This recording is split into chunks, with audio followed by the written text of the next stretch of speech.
નમસ્કાર, ડીટીવી ન્યૂઝમાં આપ સૌનું હાર્દિક સ્વાગત છે। દાહોદમાં ચોમાસાની ઋતુ ચાલુ થઈ જતા પાલિકા હજુ પણ ઘોર નિંદ્રામાં દેખાઈ રહી છે। શહેરમાં ઠેર ઠેર રસ્તાઓ ઉપર પડેલા ખાડાઓ વાહન ચાલકોને અકસ્માત થવાની ભીતિ સર્જાઈ રહી છે। દાહોદ શહેરને સ્માર્ટ સિટીનો દરજ્જો મળ્યો છે। સ્માર્ટ રોડ બની રહ્યા છે, પરંતુ ચોમાસાની ઋતુને લઈને પાલિકા દ્વારા પ્રી મોન્સૂન કામગીરી અંગેનું આગોતરું આયોજન કરવામાં આવતું હોય છે, જ્યારે હાલમાં પાલિકાના સદસ્યોની ચાલી રહેલી અંદરોઅંદરની માથાકૂટને લઈને જનતા પીસાઈ રહી છે।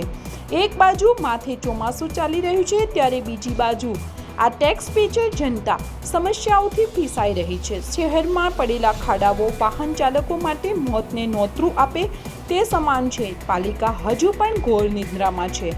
શહેરમાં કોઈપણ જગ્યાએ પ્રી મોન્સૂન કામગીરી કરવામાં આવી નથી, તેના કારણે રોડ ઉપર પડેલા મસમોટા ખાડાઓને લઈને વાહન ચાલકો ભીતિ સેવી રહ્યા છે।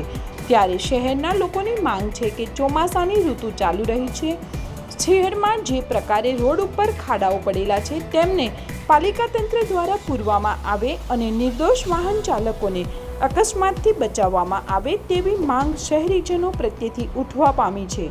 જ્યારે જોઈએ શહેરમાં રોડ ઉપર પડેલા ખાડાઓ પાલિકા તંત્ર ક્યારે પૂરે અને વાહન ચાલકોને અકસ્માતથી બચાવી શકે તેવી અપેક્ષા રાખવામાં આવી રહી છે।